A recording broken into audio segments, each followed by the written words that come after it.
Hi everyone, how are you? I hope you all guys are good. Welcome back in your own chemistry channel with Sheetal ma'am.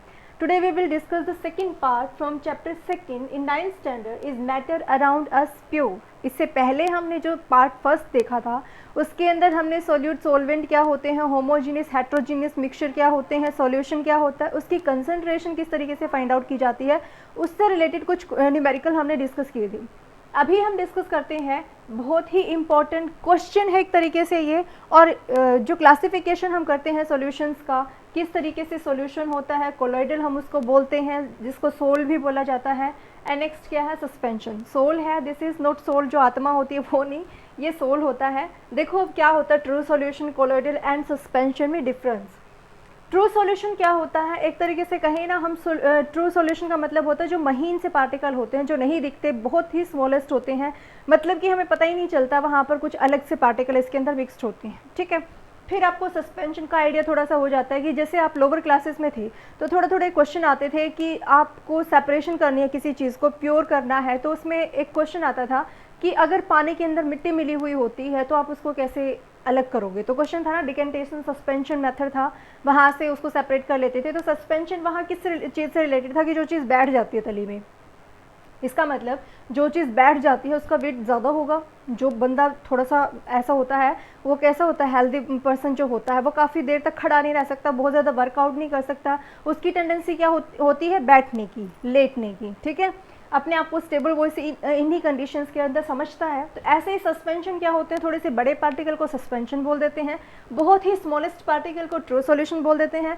और इन दोनों के बीच की जो stage आती है उसको हम क्या कहेंगे, कोलॉइडल सॉल्यूशन कहेंगे। क्लियर हुआ। अब देखो जो मोस्ट इंपॉर्टेंट डिफरेंसेस इनके अंदर आते हैं कि ट्रू सॉल्यूशन जो बहुत ही स्मॉलेस्ट पार्टिकल हैं भाई, तो कैसे दिखेंगे वो होमोजीनियस। ठीक है, फर्स्ट पार्ट में हमने क्या डिस्कस किया था, होमोजीनियस क्या होते हैं, which have uniform composition through out the solution. ठीक है, अगर वो नहीं देखा है पहले उसको देख लो उस पार्ट को, उसके बाद यहाँ पर मूव करना। होमोजीनियस मिक्सचर जिसके अंदर आपको एक तरह का ही सोल्यूशन दिखे, उसमें कोई सेपरेशन कोई पार्टीशन नज़र ना आए। कोलॉइडल सॉल्यूशन क्या होता है, हमने कहा इन दोनों के बीच की स्टेज होती है। ठीक है, जो बीच की चीज़ें होती हैं ना हमेशा गड़बड़ करती है। जो कोलॉइडल है वो ऐसा लगता है देखने में कि होमोजीनियस है, लेकिन एक्चुअली होता कैसा है, हेट्रोजीनियस। आपको बुक के अंदर मिलेगा it appears as homogeneous but actually it is a heterogeneous. अब स्टूडेंट्स क्या करते हैं, पहली लाइन अच्छे से पढ़ लेते हैं और वहाँ दिखता है होमोजीनियस, अच्छा कोलॉइडल भी होमोजीनियस होता है, तो मैंने उसको लिखा ही नहीं, मैंने डायरेक्टली क्या लिखा है, हेट्रोजीनियस लिखा है। ठीक है, होमोजीनियस दिखता है, देखने में होमोजीनियस है, लेकिन एक्चुअली कैसा होता है, हेट्रोजीनियस होता है। ठीक है, उसके बाद सस्पेंशन कैसा होता है, हेट्रोजीनियस। भी पार्टिकल बड़े हैं तो अलग से दिखेगा हमें कि कौन सा पार्टिकल कहाँ पर पार्टिकल तो नहीं दिखेगा, लेकिन सोल्यूट या सोलवेंट के जो अलग से पार्टिकल्स हैं वो सेपरेट होते हुए नज़र ज़रूर आएंगे। उसके बाद जो ट्रू सॉल्यूशन हम बोल रहे हैं, बहुत छोटे होते पार्टिकल, बहुत छोटे होते, कितने छोटे होते हैं, वो क्या है कि इसका जो नंबर होता है 10⁻⁸ से भी कम होता है। 10⁻⁸ मतलब 10 के आगे आप 8 जीरो लगा दो तो कितनी सारी वैल्यू हो गई ना ये, और वो भी किस में है, माइनस के अंदर इतनी वैल्यूज़ हैं, इतना सेंटीमीटर ये डायमीटर के अंदर जो है पार्ट इनका होता है, साइज़ जो होता है इतना कम होता है। अब जो सस्पेंशन होता है उनका कितना होता है, 10⁻⁻5 से थोड़ा सा बड़ा होता है। ठीक है, इनसे बड़ा ही होगा, इनसे छोटा तो हो नहीं सकता है। तो अब देखने की बात है, -8 से कम जिसका होता है वो कैसे होते हैं, ट्रू सॉल्यूशन, और -5 से ज़्यादा जिसका होता है यानी पॉजिटिव में वैल्यू आनी शुरू हो गई तो वो साइज़ किसका होता है, सस्पेंशन का। अब इन दोनों के बीच की वैल्यू क्या है, 10⁻⁻7 से लेकर के -5 तक की जो वैल्यू होती है वो किसकी रहेगी, कोलॉइडल सॉल्यूशन की रहेगी। क्लियर हुआ। नेक्स्ट पॉइंट देखिए, not visible in microscope. Microscope क्या होता है, जो चीज़ें छोटी होती हैं उनको बड़ा करके दिखाता है। माइक्रो मतलब देखो, माइक्रो वर्ड जो है, माइक्रो मतलब जो छोटी चीज़ें होती हैं, मैक्रो मतलब जो बड़ी चीज़ें होती हैं।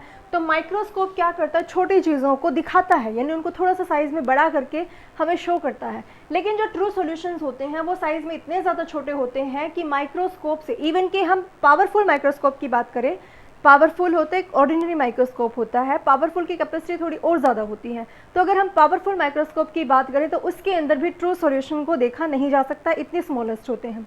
कोलॉइडल सॉल्यूशन ऑर्डिनरी माइक्रोस्कोप में तो देख नहीं सकते। अगर बहुत ही पावरफुल माइक्रोस्कोप लिया है तो चांसेस होते हैं कि कोलॉइडल सॉल्यूशन के पार्टिकल हमें दिख जाए, लेकिन सस्पेंशन तो हमें पहले ही पता चल रहा है हेट्रोजीनियस है, ये दिखने में तो होमोजीनियस था ना, पता नहीं चल रहा था इतना क्लियरली, लेकिन सस्पेंशन का तो बहुत क्लियरली हमें पता चल रहा है कैसा है, हेट्रोजीनियस है। तो अब जब हमें देखने से पता चल रहा है कि दो लेयर, दो सेपरेशन कहीं पर है, इसका मतलब पार्टिकल जो है वो हम सिंपल इन आँखों से भी देख सकते हैं, अलग से कोई गॉगल लगाने की ज़रूरत नहीं है, कोई माइक्रोस्कोप लगाने की ज़रूरत नहीं है, सिंपली हम नेकेड आई से भी ऑब्जर्व कर सकते हैं। नेक्स्ट वन है can't separate by filter paper. अब देखो फिल्टर पेपर क्या चीज़ होती है, एक पेपर होता है जिसकी सेपरेशन टेक्निक में यूज़ किया जाता है, जिसको उसको हम true solution can't be separated by filter paper.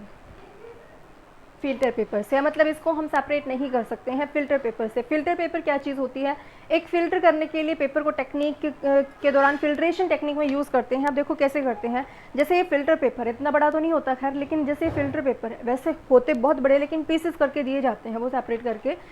ये फिल्टर पेपर है, इसी साइज़ मतलब ऐसे ही शेप आपको मिलेगी। आपको क्या करना है, ऐसे फोल्ड किया, ऐसे एक फोल्ड हुआ, उसके बाद में फिर एक और फोल्ड, ठीक है। 2 बार फोल्ड करने के बाद में क्या होगा, आपको ऐसे ऐसे 4 लेयर देखने को मिलेंगे, 4 लेयर, 1 2 3 4, ठीक है। इसके बाद क्या करना, आपको यहाँ कॉर्नर से पकड़ना है, कॉर्नर से पकड़ने के बाद 3 लेयर को एक साइड में रखो, 1 2 3, इन 3 लेयर को एक साइड में, और जो एक लेयर है उसको सेपरेट रखो। फिर यहाँ बीच में हाथ से इस तरीके से होल बना लेते हैं, कुछ ऐसे ऐसे शेप बन जाती है। क्लियर हुआ, 3 लेयर हमारी एक साइड में है और जो एक लेयर है वो इस साइड में है। फिर क्या करते हैं, इसके एक फनल होती है, उस फनल पे रख के, फनल के अंदर डाल के, और इसको क्या करते हैं, ट्राइपॉड स्टैंड पे रख देते हैं और इसके अंदर से सॉल्यूशन को पास कराते हैं। जिसका साइज़ बड़ा होता है वो इसमें एज इट इज़ जाता है, नीचे सिर्फ सॉल्यूशन एक अलग, जिसका साइज़ कम होता है वो सेपरेट होकर के। जैसे आप लोगों ने कई बार देखा होगा छलनी जैसे होती है, तो छलनी का काम भी क्या होता है कि जो बड़े साइज़ के पार्टिकल, जैसे हम चाय ही छानते हैं, तो जो चाय होती है, पत्ती होती है, वो थोड़े से बड़े साइज़ की होती है, तो वो सीप के अंदर रह जाती है और नीचे जो है चाय छन के आ जाती है। तो चाय क्या है उस टाइम पर, वो फिल्ट्रेशन, ठीक है, फिल्ट्रेट है जिसको हम कहेंगे, और जो वो पत्ती है उस टाइम पर क्या है, वो रेजिड्यू। तो ऐसे ही जो बिग पार्टिकल्स होते हैं वो इसके अंदर प्रेजेंट रहेंगे, उसको बोलते हैं रेजिड्यू, और जो सेपरेट होकर के आते हैं उसको बोलते हैं फिल्ट्रेट, ठीक है। अब हम बोल रहे हैं कि जो ट्रू सॉल्यूशन है उनका साइज़ बहुत ही कम है। सॉल्यूशन मतलब इसके अंदर सोल्यूट हो, सॉल्वेंट हो, दोनों का साइज़ बहुत ही कम है। अब साइज़ बहुत स्मॉलेस्ट है, तो इसमें जो स्पेस होता है ना, वो इसके अंदर से पास हो जाते हैं। हमने इसको यूज़ किस लिए किया था कि फिल्ट्रेशन के थ्रू हम पार्टिकल्स को सेपरेट कर लेते हैं। हमें एक तरह के पार्टिकल अलग चाहिए, जैसे सॉल्यूट को हम सेपरेट करना चाहते हैं सॉल्वेंट से, लेकिन दोनों का साइज़ इतना स्मॉलेस्ट है कि वो वहाँ से एज इट इज़ पास हो जाते हैं। तो सेपरेशन के लिए ये मेथड तो एप्लीकेबल होगा नहीं। इट मीन्स जो ट्रू सॉल्यूशंस होते हैं उसको फिल्टर पेपर से सेपरेट नहीं कर सकते हैं, लेकिन कोलोइडल सॉल्यूशन जो होता है, अगर सिंपल ऑर्डिनरी फिल्टर पेपर होता है, इसमें भी वटमैन पेपर होते हैं, सिंपल फिल्टर पेपर होता है, कई तरह की टाइप होती है, तो ऑर्डिनरी फिल्टर पेपर जो होता है उसमें से तो ये भी पास आउट हो जाते हैं, क्योंकि इनका साइज़ भी इतना बड़ा नहीं होता है। खैर इनसे तो बड़ा होता है, लेकिन इतना लार्जेस्ट नहीं होता है कि हम सेपरेशन बहुत ईजिली कर पाएँ। तो यहाँ से भी अगर ऑर्डिनरी फिल्टर पेपर आप लोग यूज़ करते हो तो वहाँ से सॉल्यूट सॉल्वेंट दोनों के दोनों उसमें से पास आउट हो जाते हैं। लेकिन अगर हम सस्पेंशन की बात करते हैं तो सस्पेंशन में क्या होता है कि फ़िल्टर पेपर में से ये पास नहीं हो सकता, क्योंकि इसका साइज़ कैसा है, बड़ा है।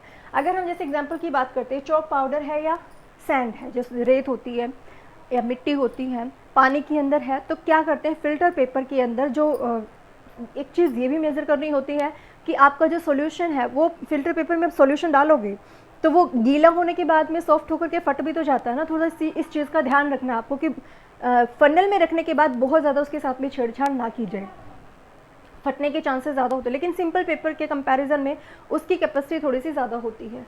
तो ये क्या होता है, इसका साइज़ बड़ा होने की वजह से ये रेजिड्यू भी बनते हैं, इसमें रेजिड्यू सेपरेट हो जाते हैं, और फिल्ट्रेट जो है वो आपको बीकर के अंदर या फिर आप जो फनल होती है फ्लास्क होती है उसके अंदर उसको सेपरेट कर सकते हो। इट मीन्स सस्पेंशन को हम फिल्टर पेपर के थ्रू सेपरेट कर सकते हैं। पार्टिकल्स को पास आउट कराने की कोशिश करें तो ये पास नहीं होंगे।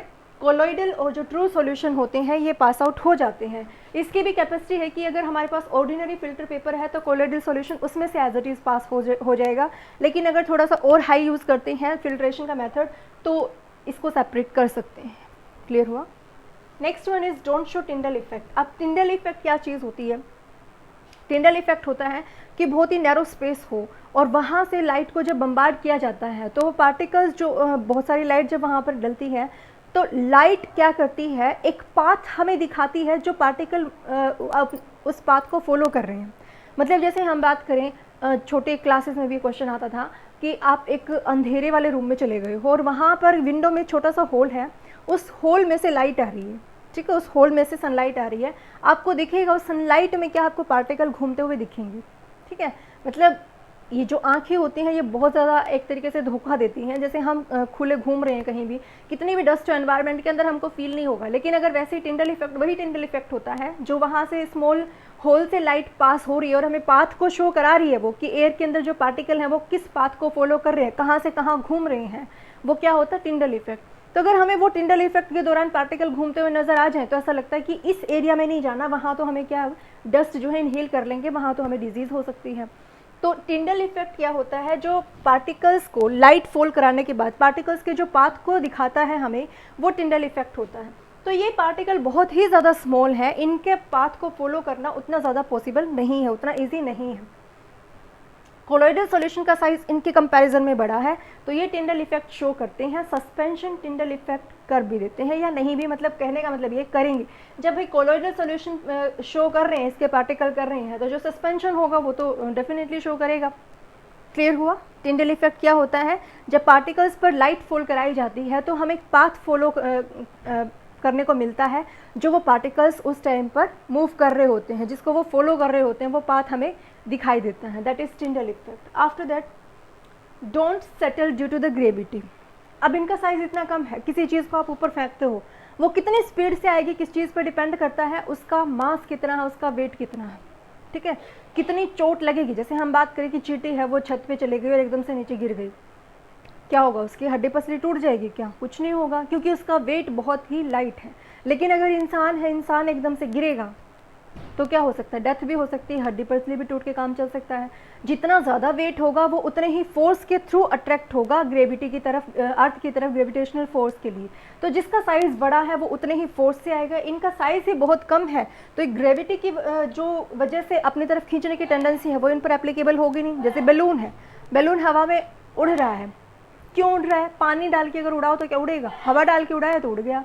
क्यों हुआ? क्योंकि वहाँ पर जो वाटर है उसका वेट ज़्यादा होता है एयर के कंपैरिजन में, तो ग्रेविटेशनल फोर्स जो है अपनी तरफ उसको खींचता है। अर्थ जो है ग्रेविटेशनल फोर्स के थ्रू उसको अपनी तरफ खींचती है। पार्टिकल का साइज़ बहुत ही स्मॉल है, इस वजह से उनका वेट कम है, तो ग्रेविटेशनल फोर्स उन पर एप्लीकेबल नहीं होता है, वो सेटल डाउन नहीं होती।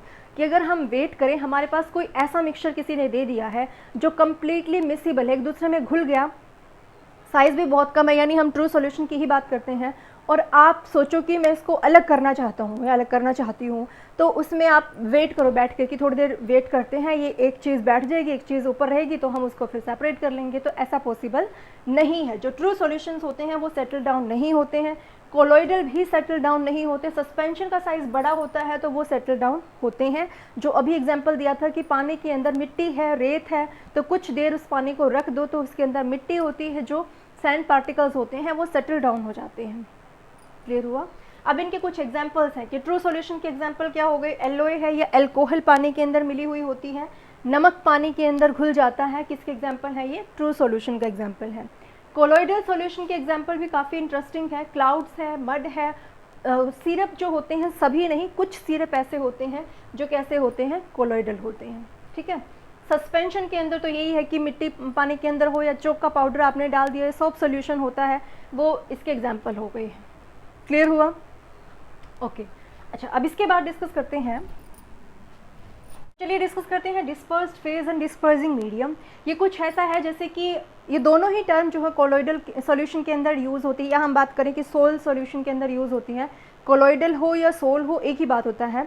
तो डिस्पर्सिंग मीडियम क्या होता है? जैसे कि हमारा सोलवेंट होता है जिसमें हम ऐड करते हैं, तो ऐसे ही डिस्पर्सिंग मीडियम सोलवेंट लाइक है, और डिस्पर्स फेज जो होता है वो सोल्यूट की तरह है, ठीक है।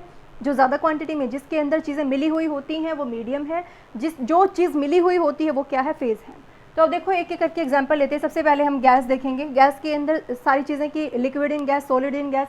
ऐसे ही लिक्विड के अंदर क्या देखेंगे? Liquid in gas, solid in liquid gas and liquid solid in liquid. ऐसे ही सॉलिड को देखेंगे, liquid in solid, gas in solid, solid in solid. ठीक है, तो एक एक करके एग्जांपल देखते हैं और फिर उसकी टाइप देखते हैं कि किस तरह का सॉल्यूशन वो बनता है। जो कोलोइडल सॉल्यूशन की हम बात कर रहे हैं, कौन सा कोलोइडल सॉल्यूशन वो बनता है। तो देखिए, सबसे पहले है लिक्विड इन गैस का, कि हमारे पास गैस बहुत सारी, उसके अंदर कुछ लिक्विड मिले हुए हो तो उसको क्या बोलते हैं, लिक्विड इन गैस का, और उस टाइप को क्या बोलते हैं, एरोसोल। नेक्स्ट है सॉलिड इन गैस, उसको भी क्या बोलते हैं, एरोसोल। तो देखो इसमें नाम कैसे याद रखोगे, एरोसोल, एयर का सोल जो होता है, एयर का जो सोल सॉल्यूशन बना है उसको एरोसोल कहा, क्योंकि गैस जो होती है वो एयर क्या होती है, गैस ही तो होती है, तो वो एयर का जो सॉल्यूशन बना उसको क्या कहा, एरोसोल। ठीक है, याद रखने की ट्रिक है ये। तो लिक्विड का कोई ऐसा एग्जांपल याद आता हो कि जिस लिक्विड जो गैस के अंदर मिली हुई हो, मतलब जैसे कि हवा है और हवा में पानी हो, थोड़ा थोड़ा सा नमी होती है, तो एग्जांपल क्या हो गया, जैसे कि क्लाउड है, ठीक है, फोग होती है, वो ऐसे एग्जांपल होते हैं, मिस्ट होती है। अगर हम सॉलिड इन गैस की बात करते हैं कि कोई ऐसा एग्जांपल जब गैस के अंदर सॉलिड हो, हवा के अंदर ऐसा होता ना कि गर्मियों में जब बहुत तेज़ हवा चलती है तो थोड़ी थोड़ी मिट्टी, थोड़े थोड़े कंकड़ से छोटे छोटे आते हैं, फेस पे भी टच करते हैं, बार बार फेस वॉश करने की ज़रूरत पड़ती है, तो वो जो सॉलिड पार्टिकल्स आते हैं वो भी किस चीज़ का एग्जांपल हो, कैसा टाइप हो गया वो, सोल सॉल्यूशंस का एरोसोल। ठीक है, नाम क्या होंगे उसके, जैसे कि स्मोक होता है, गाड़ियों के व्हीकल में से जो वो एग्जॉस्ट निकलता है, स्मोक जो निकलता है वो वाला, वो भी किस चीज़ के एग्जांपल हो गए हैं, एरोसोल टाइप की। Next one is gas in liquid, liquid के अंदर गैस हो। ठीक है, सोचने में थोड़ा अटपटा सा लगता है, लेकिन कोई ऐसा एग्जाम्पल दिमाग में आता है कि लिक्विड के अंदर गैस मिली हुई हो। ठीक है, तो लिक्विड के अंदर जब गैस मिली हुई होती है, ऐसे एग्जाम्पल कैसे होते हैं, जो झाग होते हैं वो कैसे होते हैं, जैसे आजकल भी मार्केट के अंदर टॉय आते हैं छोटे बच्चों के लिए, उसमें क्या होता है, एक पाइप सी होती है, उसके अंदर सोप सॉल्यूशन या शैम्पू सॉल्यूशन फिल कर देते हैं और फिर उसमें हवा से थोड़ा सा वो लिक्विड निकालते हैं, फिर फूंक मारते तो बबल बन के निकल जाता है वो। ठीक है, और वो जो बबल होता है स्किन पे जहाँ भी टच होकर के ब्रस्ट होता है वहाँ पर लिक्विड फील होता है, गीला लगता है। इसका मतलब क्या हुआ, जो एयर थी वो तो निकल गई है, वो लिक्विड वहाँ पर है। किस चीज़ का मिक्सचर है वो, कि हमारे पास जो लिक्विड के अंदर गैस मिली हुई है वो इस तरीके का सॉल्यूशन है। नाम क्या देंगे उसको, फोम। ठीक है, एग्जाम्पल क्या हो गया, शेविंग क्रीम वगैरह हो गई, उसमें से यही तो बनते हैं, फोम बनते हैं। नेक्स्ट वन है लिक्विड इन लिक्विड, ये तो ऐसे तो बहुत सारे एग्जाम्पल याद होंगे आपको, लिक्विड के अंदर लिक्विड मिला हुआ हो। सबसे बेस्ट एग्जाम्पल मिल्क होता है। मिल्क जो होता है उसके अंदर स्मॉलेस्ट अमाउंट में बटर, फैट या बोलते हैं या फिर ऑयल बोलते हैं, उसके अंदर मिला हुआ होता है। या फिर जो कोल्ड क्रीम होती हैं स्पेशली, वो कैसी होती हैं, लिक्विड इन लिक्विड का एग्जाम्पल होती हैं। और उस तरह की टाइप को क्या बोलते हैं, इमल्शन बोलते हैं। क्या बोलते हैं, इमल्शन बोलते हैं। नाम ज़रूर याद करना है। फोम किसको बोलते हैं, जब लिक्विड के अंदर गैस मिली हुई हो तो उसको बोलते हैं फोम। जब लिक्विड के अंदर लिक्विड मिला हुआ होता है तब क्या बोलते हैं, इमल्शन। जब लिक्विड के अंदर सॉलिड मिला हुआ हो तब क्या बोलते हैं, सोल बोलते हैं। और एग्जाम्पल क्या है, सबको याद होगा, कीचड़। किस चीज़ का एग्जाम्पल होता है, लिक्विड के अंदर सॉलिड। जब कुछ भी चीज़ हम बहा देते हैं पानी में सिर्फ अपने घर की सफाई के लिए, ये नहीं सोचते कि एनवायरनमेंट अगर ख़राब होगा तो वो इनडायरेक्ट वे में आता तो हमारे पास ही है। ठीक है, तो उससे क्या बनता है, कीचड़। वो किस चीज़ का एग्जाम्पल होता है, सॉलिड का। किसके अंदर, लिक्विड के अंदर। सॉलिड का लिक्विड के अंदर बोलते क्या हैं, उसको सोल बोलते हैं। तो मड हो गया, मिल्क ऑफ मैग्नीशिया हो गया, जिसको हम स्टमक में एसिडिटी को रिमूव करने के लिए भी यूज़ करते हैं। नेक्स्ट वन है गैस इन सॉलिड, सॉलिड के अंदर गैस हो। सोचने में तो अजीब सा लगता है ना कि सॉलिड तो कैसा होता है, बिल्कुल हार्ड है, क्या उसके अंदर भी गैस हो सकती है। अंदर तो नहीं, कुछ हद तक अंदर भी होती है। जैसे मैंने एग्जांपल दिया था कि वैसे सॉलिड हम हार्ड बोलते हैं, कुछ सॉलिड ऐसे भी तो होते हैं ना जिनकी रिजिडिटी बहुत ही कम होती है। स्पंज का एग्जांपल दिया था मैंने कि अपनी शेप को चेंज कर लेता है। क्वेश्चन भी था ये कि स्पंज सॉलिड होते हुए भी कैसे अपनी रिजिडिटी शो नहीं करता, क्योंकि उसके अंदर क्या फील्ड होती है, गैस होती है। तो किसका एग्जाम्पल हो गया, गैस इन सॉलिड का एग्जाम्पल हो गया। रबड़ होती है, ठीक है, रबड़ भी क्या होती है, इलास्टिसिटी को शो करती है। शेप चेंज कर ली, अगेन उसी के अंदर आ जाती है। स्पंज है, रबड़ है, प्यूमिकस स्टोन जेल होता है। उसके बाद में है, अच्छा इसको भी क्या बोलते हैं, फोम बोलते हैं। एक ये एग्जांपल है, गैस को लिक्विड के अंदर जब मिक्स करते हैं तो भी फोम है, और जब गैस को सॉलिड के अंदर, दोनों ही क्या है, गैस को मिक्स करते हैं। गैस को लिक्विड के अंदर मिक्स करें तो भी फोम है, गैस को सॉलिड के अंदर मिक्स करते हैं तब भी क्या है, वो फोम। ठीक है, फोम टाइप है। नेक्स्ट है लिक्विड अगर सॉलिड के अंदर हो, लिक्विड अगर सॉलिड के अंदर होता है। सबने देखा है गांव में, स्पेशली सब बच्चों ने देखा होगा कि जब घी निकालते हैं तो लस्सी के ऊपर क्या होता है, घी होता है, ठीक है, मक्खन होता है। तो वो जो बटर है वो किस चीज़ का एग्जाम्पल हो गया कि वो सॉलिड में क्या है, लिक्विड होता है। स्पेशली दही की जब हम बात करते हैं तो थोड़ा सा उसके अंदर लिक्विड मिक्स्ड होता है, सॉलिड फॉर्म है वो। ऐसे ही बटर होता है, चीज़ होता है, या फिर हमारे पास जो जेली होती है वो भी कैसी होती है कि सॉलिड सब्सटेंस है लेकिन कुछ अमाउंट में उसके अंदर लिक्विड भी ऐड होती है, तो वो कैसा हो गया, जेल। इसको स्पेशली नाम देते हैं, टाइप कौन सी होगी, जेल टाइप होगी। नेक्स्ट वन है सॉलिड, सॉलिड के अंदर मिक्सचर। सॉलिड के अंदर जो मिक्सचर होता है, देखो ये भी सोल है कि सॉलिड को जब हम लिक्विड में मिलाते हैं तो भी सोल है, सॉलिड को जब हम सॉलिड के अंदर मिक्स करते हैं तो भी वो क्या है, सोल है। तो इसको कई बार सॉलिड सोल भी लिखा हुआ मिल सकता है आपको, सॉलिड सोल। एग्जाम्पल क्या हो गए कि आपके पास में रूबी स्टोन हो गया, या जो कलर जैम स्टोन हो गए हैं, मिल्की ग्लास हैं, ये सारे किसके एग्जाम्पल हो गए हैं, सॉलिड सोल के एग्जाम्पल हो गए हैं। क्लियर हो गया। अच्छा, यहाँ हमने अब तक बात क्या की है, मिक्सचर्स की। अब देखो मिक्सचर्स को एग्जैक्टली सेपरेट करके उनको फिर एक बार अलग से कि क्लासिफिकेशन क्या है स्पेशली मिक्सचर की, उसके बाद में फिर हम उसको सेपरेट कैसे करेंगे वो देखते हैं, ठीक है। मिक्सचर है, मैटर है, किस तरीके से है। नेक्स्ट एक बार मैटर की कैटेगरी देख लेते हैं। मैटर चैप्टर तो हमने बहुत अच्छे से डिस्कस कर लिया है। मैटर को डिवाइड किया गया है 2 पार्ट्स के अंदर, pure substance and mixture. Pure substance नाम से समझ आ रहा है कि कोई चीज़ हमें प्योर से दिखती है, यानी कोई परफेक्ट चीज़ जहाँ होती है, परफेक्टनेस जहाँ होती है, वो क्या होते हैं, प्योर सब्सटेंस। जहाँ परफेक्टनेस ना हो, कोई भी चीज़ हो, किसी भी तरह की चीज़ को जहाँ डाल दिया जाता है उसी को क्या बोलते हैं, मिक्सचर है, ठीक है। जैसे हम मिक्स वेज बनाते हैं, क्या बोलते हैं, उसके अंदर अलग अलग तरह की, फिक्स नहीं होता कौन कौन सी सब्जी लेंगे, कोई भी सब्जी हमें मिल जाए, मिल करके कोई जब वेजिटेबल बनाते हैं तो वो क्या होता है, मिक्स वेज होती है। तो ऐसे मिक्सचर क्या होता है, किसी भी चीज़ को किसी भी रेशो के अंदर जाके मिला दो, वो क्या हो गए, मिक्सचर हो गए। अब देखो प्योर सब्सटेंस की 2 कैटेगरी हैं, element and compound. Element and compound. Element क्या होता है, जिसके अंदर जो सब्सटेंस है वो फर्दर ब्रेक नहीं हो सकता, फर्दर जो है और ज़्यादा ब्रेक डाउन नहीं हो सकता। जैसे हम बात करें स्मॉलेस्ट पार्ट में ब्रेक डाउन नहीं हो सकता, कि हमारे पास आयरन का गेट है, ठीक है, ये क्या है, लोहे का गेट है। लोहा सिंबल होता है Fe, आयरन का जो सिंबल होता है, केमिकली जो सिंबल होता है वो क्या होता है, Fe। Fe मीन्स आयरन, ठीक है। ये लोहा जो गेट बना हुआ है, ये पूरा का पूरा जो लोहे का बना हुआ है, इसका सिंबल क्या होगा, Fe। हमने इसको तोड़ दिया, या हमने कील ले ली, इसका छोटा सा पार्ट ले लिया, जितनी कील होती है उतना सा पार्ट तोड़ के ले लिया इसको, ठीक है। ये आयरन नेल है, ये भी लोहे की बनी हुई है, इसका सिंबल भी क्या होगा, Fe। इसको हमने और फर्दर तोड़ दिया, जितने छोटे छोटे पार्ट में इसको ब्रेक डाउन कर सकते थे हमने कर दिया, फाइनली उसका भी जो सिंबल होगा वो क्या होगा, Fe। क्या होगा, वो आयरन। आयरन से वो कुछ और नहीं टूट सकता। एलिमेंट क्या होता है, जो फर्दर ब्रेक डाउन नहीं हो सकता, अनब्रेकेबल होता है स्मॉलेस्ट पार्ट के अंदर, उसको क्या बोलते हैं, एलिमेंट। बड़ा पार्ट है लोहे का तो भी आयरन है, स्मॉलेस्ट पार्ट है वो भी क्या है, आयरन। लोहे का सिंबल Fe ही होगा। नेक्स्ट है कंपाउंड की बात करें तो कंपाउंड क्या होता है, ब्रेक डाउन तो हो सकता है। ये जो कंपाउंड होता है इसमें कई सारी चीज़ें मिली होती हैं, मतलब 2 या 2 से ज़्यादा एटम भी मिले हुए हो सकते हैं। मिक्सचर भी ऐसा है कि बहुत सारी चीज़ें मिली होती हैं, 2 या 2 से ज़्यादा चीज़ें। लेकिन कंपाउंड और मिक्सचर का डिफरेंस कहाँ पर क्रिएट होता है, इसके अंदर परफेक्ट रेशो होता है। परफेक्ट क्या होता है, रेशो होता है। इसके अंदर कोई रेशो नहीं है, किसी भी अमाउंट के अंदर किसी भी चीज़ को आप ऐड कर दो तो वो क्या हो जाएगा, मिक्सचर। अब जैसे हम एग्जांपल लेते हैं कंपाउंड का, कि हमारे पास वाटर है, इसके अंदर क्या क्या मिला हुआ है, हाइड्रोजन एंड ऑक्सीजन मिला हुआ है। रेशो क्या है कि हमने 2 एटॉमिक मास हाइड्रोजन का या ऑक्सीजन का 16 है, कैलकुलेट करेंगे यहाँ पर 1:8। ये भी आपको सिखाऊंगी, एटॉमिक मास, एटॉमिक नंबर। यहाँ जो रेशो आता है वो 1:8 का आता है। या हम अगर ऐसे बात करें कि 2 नंबर हाइड्रोजन के लेंगे और 1 नंबर किसका लेंगे, ऑक्सीजन का, ये फिक्स्ड है। अगर हम इसमें हाइड्रोजन को कम कर देते हैं या ऑक्सीजन के नंबर को बढ़ा देते हैं तो क्या होगा, कुछ और बनेगा, वो वाटर नहीं रहेगा। तो कंपाउंड क्या होता है, इसमें 2 से ज़्यादा चीज़ें भी मिली हुई हो सकती हैं, लेकिन उनका रेशो कैसा रहेगा, परफेक्ट रहेगा, फिक्स्ड रहेगा। यहाँ पर रेशो फिक्स नहीं रहता है। ये भी हमने बहुत अच्छे से डिस्कस कर लिया। होमोजीनियस क्या होता है, यूनिफॉर्म कंपोजिशन होती है जो पूरे सॉल्यूशन में, that is homogeneous mixture. Heterogeneous जहाँ यूनिफॉर्म कंपोजिशन नहीं होती है वो क्या होता है, हेट्रोजीनियस मिक्सचर, ठीक है। ये किसी भी रेशो में हो सकता है, तो लिख लो भले ही, इन एनी रेशो।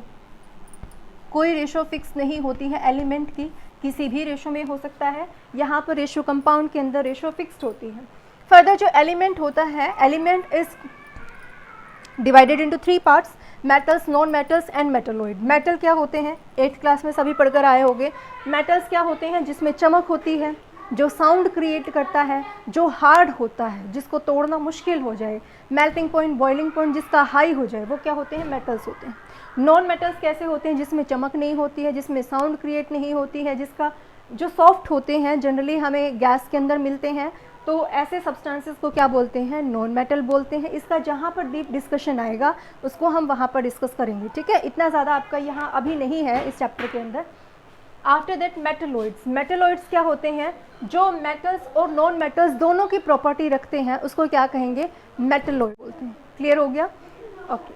अब इसके बाद में हम नेक्स्ट लेक्चर से स्टार्ट करेंगे क्योंकि ये वीडियो लंबी हो जाएगी। नेक्स्ट लेक्चर में हम डिस्कस करेंगे सारे ऐसी सेपरेशन टेक्निक जिससे हमारे पास जो मिक्सचर बन के आए हैं उसको अगर हम सेपरेट करना चाहते हैं तो कैसे करेंगे, ठीक है? मिक्सचर भी कई तरह के होते हैं जहाँ पर सेपरेशन बहुत ईजी हो जाए, जैसे हेट्रोजीनियस है, जो हमें दिख रहा है दूर से कि हाँ इसमें ये अलग चीज़ है, ये कुछ मिला हुआ है इसके अंदर, तो वहाँ थोड़ा सा सेपरेशन इजी हो जाता है। कई बार तो हम ऐसा करते हैं ना, जैसे दाल के अंदर कोई कंकड़ मिक्स करके दे देते हैं, या दाल के अंदर जैसे पीली होती है या गेहूँ पीला होता है तो पीली मिट्टी उसके अंदर मिक्स कर देते हैं, तो उसको सेपरेट करना थोड़ा सा ईजी होता है। तो वहाँ तो हम हैंड पिकिंग से यानी हाथ से उठा के भी कर सकते हैं। विनोइंग होता है, ऐसे छान के जो होता है सेपरेट करके, जो हल्की चीज़ें होती हैं वो उड़ जाती हैं, जो भारी चीज़ें होती हैं वो वहाँ पर कोई भी चीज़ बिछा लेते हैं उसके अंदर वो निकल जाती है। तो विनोइंग होता है ऐसे जो छान झड़का के करते हैं। और डिकेंटेशन भी आप लोगों ने पढ़ा होगा, वो सारी चीज़ें डिस्कस करेंगे नेक्स्ट लेक्चर के अंदर, ठीक है? यहाँ किसी को कोई डाउट हो तो क्वेश्चन पूछना है, ठीक है? अगर लेक्चर पसंद आता है तो प्लीज़ लाइक ज़रूर कर दिया करो। Thank you so much.